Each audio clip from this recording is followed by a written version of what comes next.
It is really great to be in this region of the country, one that I haven't spent a lot of time in. And so I'm getting introduced to the cities here in the region and the industries around here. It's also great to see such a fantastic turnout here at this lunch. And I understand there's an overflow crowd here that's actually getting a feed here, too. So it's great to see so many people really interested in technology and interested in what's next in that technology as well. I'm going to be talking about what's next in technology around the way we think about paradigm shifts. What happens is you have a technology, a system that's built around a technology, a way of doing things that everyone gets used to and comes to think is the way things are done. And then what you have is a new way of doing something, a new technology often, a new system that gets built around that new technology.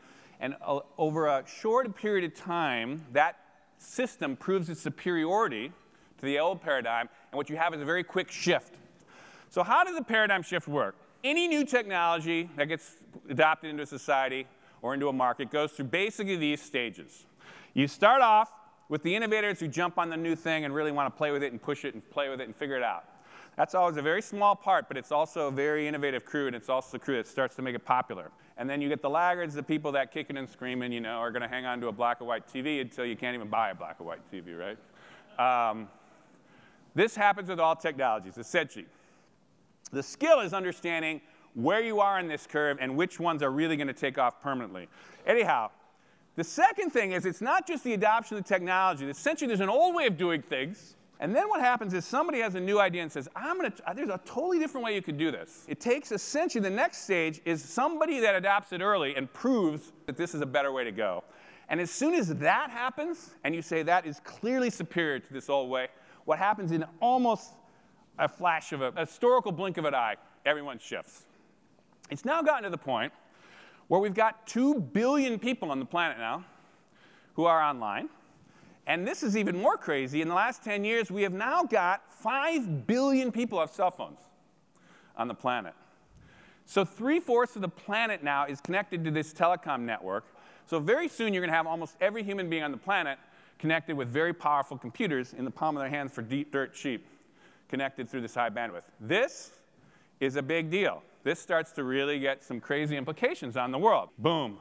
You've got this paradigm shift. And what I'm going to basically do is I'm going to tell you where it's going in the mobile, where it's going in the video, and where it's going in social.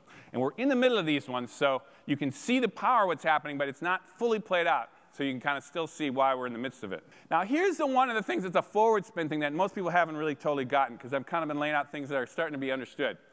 This one is one that I would really point to. Built into every iPhone now and every iMac and now every iPad is the ability to essentially communicate with full motion video between two people, two individuals. It's called FaceTime. This is essentially the way that we are going to open up full video channel between individuals, which will blow away voice channels or even particularly texting channels. And the reason this is important is we have essentially been perfecting for 1 million years how to communicate through our face.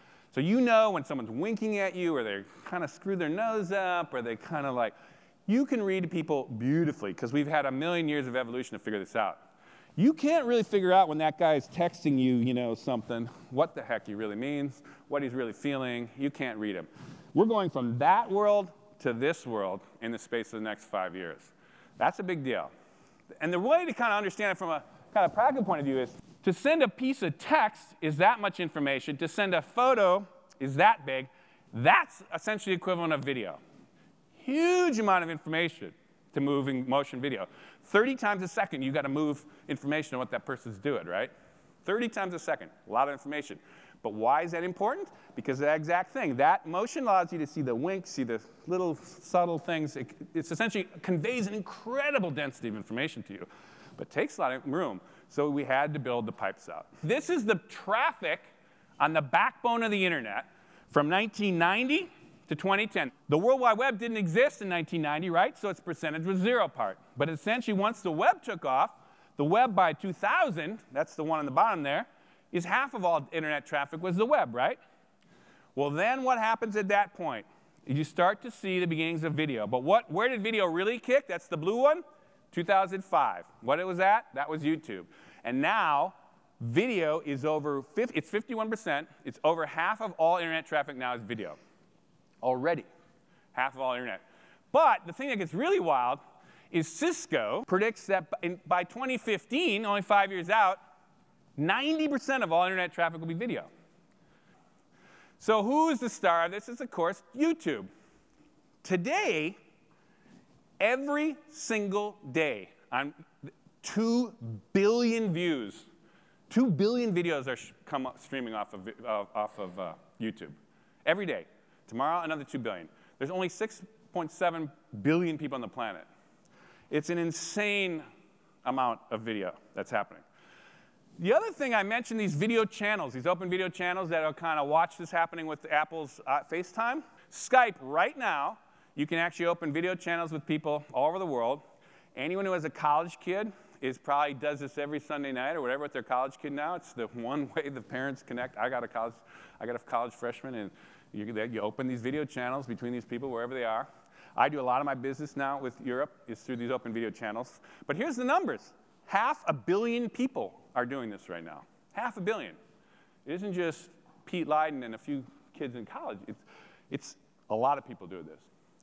The quick thing to think about is paradigm shift in politics was this. It's essentially, we went from essentially a way of doing politics that was born of broadcast television with this guy, JFK. The old system said, we get wealthy people's special interests, whether it's unions or corporations, but that's how you get the money. And then you use broadcast television. And that's how you won elections. Whoever did this best always won. It didn't, went back and forth between the parties, but that was the way everyone won in politics. Until last cycle. And last cycle, Obama was a perfect example, but it happened through a bunch of people beyond him, was it said, using this new technology, we can actually flip the whole model. We could essentially figure out a way to actually aggregate many, many, many middle-class people to put in money. You wouldn't need all that broadcast television. You could actually start using the internet web. That's what Obama did. So what's next? What's next is essentially the shift in solving problems. So we are now going from a physical meeting here is how we've solved problems from ever. Physical people in the same room. Well, then we start thinking, what would help us do that same meeting but from afar? Well, we can send emails back and forth, which is still the way most people do things. And then we realized, you could actually have instant messaging. Same time you could talk to people. And so then there was Skype. You can open these videos. And so anyhow, what we've had is a proliferation of these little pieces of the tools of like, we can collaborate from afar. Well, what's happening now is you're starting to watch essentially different. Now you're to the next generation, which is like, how do we integrate all those things into a different way? And now there's a bunch of startups, like Jive is one of them here. I don't know, how do you know these Yammer's box? They're starting to say, how do we start to integrate that experience so that all you have to do is use one tool or several tools and essentially can get to the point where you're getting to essentially where you get a virtual meeting here, which is getting close to the subtlety and complexity of physical meetings. That's the goal. Well, the thing is, the technology is getting us close there. Now, the proof of this, and this is how I'm going to end here, and this is essentially the virtual choir. What this guy did was he took a YouTube video in which he basically conducted and gave people music, and he had all these people on the internet just let random people essentially audition and send them their video of them singing. And he chose the right ones. He got them to practice. He got them to sing. And they basically came up with, I'll show you a little fragment of this thing.